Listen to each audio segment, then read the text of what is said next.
It's really terrible to go back and contemplate that and that you had the suicidal ideation. But frankly, like you can understand why you would be having that, like to live that life and to have to make those decisions like, do I choose this, which is really terrible, or this, which is really terrible and causes lots of suffering? Like, yeah, of course you would be having suicidal thoughts. It's awful to say, but that's totally true. Yeah, absolutely. I didn't feel like myself at all anymore. It just Wow. felt like I got thrown into some life that wasn't my own, and I was really grieving. I felt like a part of me had died and I'd never get her back. And honestly, I felt like I had brain damage. After that, it was just really hard for me to focus or think about things the way I used to. And I was someone who, loved academics. I had started a nonprofit. I mean, I liked challenging things. I had an active thought life. I like to read everything. And after that, I just felt like a fragment of myself. I felt like I wasn't the same person any longer. You would have to mourn that loss of the life that you have loved and grown for yourself, for sure. Can definitely understand that. So after being discharged that time, I'm assuming it kind of continued that way. Was there more depression? How long was it before you actually started seeking a different route of treatment? Yeah. So after that second episode, it was again about a year. It took me about an entire year to get over the suicidal ideation and just really, I mean, at that point, it was just like I'd wake up and feel like I hated everything about my life and I couldn't enjoy anything. And all I wanted to do was end my life. And it's really quite miraculous that I survived, which is why I've become so passionate about promoting metabolic therapies because I barely survived what I went through. But eventually, that did subside. I was still on the same medication, olanzapine and antipsychotic. After about a year, I got over the suicidal ideation, but really just had this very kind of numb, sedated existence. I was able to work and function and support myself. So I've always lived independently, and I'm lucky in that regard because some people suffer traumatic things like these and go from being, a high performing person with a great career to literally being disabled. I've seen that and it's absolutely heartbreaking. Luckily, I was able to still function, but at the same time, I didn't feel I had any quality of life and all of my passion and creativity was gone. And I just kind of got through each day. I worked my job. I came home. I often went to bed ridiculously early, just was always tired, always felt fatigued. Um, and then you asked kind of from there, how did I end up finding different modalities, right? And moving down this path, more holistic path, and eventually coming across the work of Dr. Palmer. Yeah, yeah. I mean, the story's getting pretty dark. I hope you have some like light at the end of the tunnel. Obviously, you're Luckily, still it's here with all us light today. after there. I mean, it's really Great. funny sometimes too, because this part of my past is so distant. If I wasn't sharing my story, I can tell you right now, I wouldn't even think about it anymore. That Really. that misery is so far from who I am now. I wake up every day grateful. I have a wonderful community, a life full of joy, creativity, meaning, everything. But of course, I'm driven to share my story because I know there's countless people suffering. And it does, it's painful sometimes because you have to conjure up these things you'd rather not remember. But I guess I basically feel that until this becomes mainstream knowledge, it's really my responsibility as a compassionate person to share this for the benefit of others. Um, Thank so God that there are it people does like get you much out better.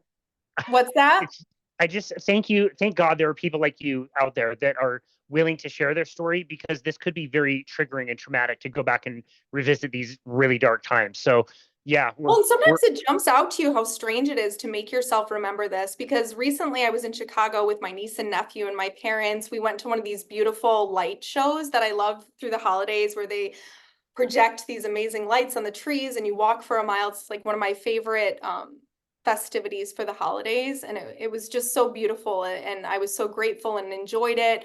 And then we went into the hotel. It was one of those hotels with a big courtyard and one of those huge glass elevators. And I was preparing to go on a podcast. So kind of through my head, I was thinking about my life story and what I might share. And we got to the, where we were staying, which was really high up. And I looked down from the courtyard and I remembered staying there before with my family. And there's no way I could be up that high and not think about jumping, you know? wow. Oh And my to think goodness. here I am having this beautiful moment with my family, so grateful. And to think, have that memory come to me and think about being in that awful state of mind, but that there's still people who are dealing with that right now. Yeah. Wow. Well, thank you for sharing that. Yeah, let's get some light. Let's get some light. Okay, this is the fun part because this is chapter 2. This is Turn of the page. now it's all beautiful from here. So Oh, great. well, like the way that my life started to transform, I started working for a nonprofit organization that was focused on self-development programming. So they taught a lot of things about holistic health, a lot of creative arts classes. So my mind was just opening again, and I was remembering some of those lost parts of myself, starting to do things like meditation and exercise and being inspired to want to make art again. Slowly, I just started to feel revitalized. And somewhere along that point, around 2019, 2020, so, a part of my journey too, I had started to do a lot of negative coping habits because I was just so unhappy. So a lot of like drinking and smoking. But I got to that point, 2019, right before 2020, I started wanting to change my life and do anything that I could to improve my quality of life. So I decided to give up drinking. I decided to start exercising. I was meditating. I started to feel so much better. And then I found fasting, and I started to do extended and intermittent fasting. And all of a sudden, I was starting to feel like a new person. I was just really starting to feel revitalized. And at that point, it occurred to me, I've been on this medication stable for about 7 years.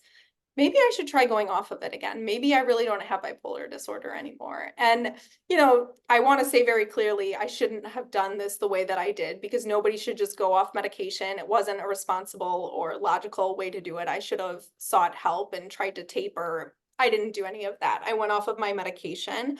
And did end up having a third episode. That being said, one thing that really stands out to me is that my third episode was far less severe than my other two, which I think is really a sign and kind of evidence that the brain energy theory is true, and that some of the fasting I was doing had already started to heal my body and my mitochondria, because I had done quite a number of extended fasts, but I had not found ketogenic therapy, which, mechanistically works as a fasting mimicking diet. So it can kind of prolong that healing state. So you can imagine if I was doing even extended fasting and intermittent fasting, it's not continuous the way being in ketogenic therapy is in terms of the cellular processes that are healing. But it definitely had made a difference. And my third episode was less severe. Right after coming out of the hospital, though, after that third episode, I think it was really scary for me. I had always thought, can I possibly survive a third episode? After you hear all I've been through, I just thought, I can't go through this all again, after just starting to feel healthy again. Can I put on all that weight? Can I go back to this numb existence? Can I be asked to make such a devastating choice to have to give up my quality of life to maintain my sanity? It seemed brutally unfair, and I just didn't want to do it. I did not want to go back on the medication. And at that point, I'd only been back on olanzapine for a few weeks that I was put on in the hospital. I was only hospitalized for 2 weeks with that third and final episode. So at that point, I decided, I think especially from the inspiration from the nonprofit I was working at, seeing more holistic options, I thought I really need to explore. Maybe there's some alternatives out there that I'm just not aware of. So I just started researching anything and everything I could. Came across a lot of different things about supplement protocols and this, that, and the other thing. But when I found Dr. Chris Palmer's work, it immediately resonated with me because of my own experience with fasting. And this was before brain energy was even out. So I just came upon his website. But really, the brain energy theory spoke to me. And from my own already personal experience, I was optimistic that the ketogenic diet, ketogenic therapy could make a difference for me. That being said, it's exceeded all my expectations, because at that point I had no idea that bipolar disorder was a condition you could put into full remission, which is my understanding today. And it has been an absolutely transformative experience. And I never thought I would be liberated from this illness in the way that I am now. It's now been more than 2.5 years, and I've been using metabolic therapies as my sole form of treatment, absolutely medication free. Again, I have to put in a little disclaimer just because, you know, we're still learning a lot about this. This is emerging science. The ketogenic diet, ketogenic therapy appears to be a cornerstone intervention that can be transformative for many people with different types of mental illness. That being said, there's still a lot to learn, and it appears there may be some non-responders, as well as some people who may need to do metabolic therapies more as a life-enhancing adjunctive treatment and may not be able to get entirely off of their medications. And if someone is trying to get off medications, they need to work with a clinician and taper it and do it safely. Yes, thank you.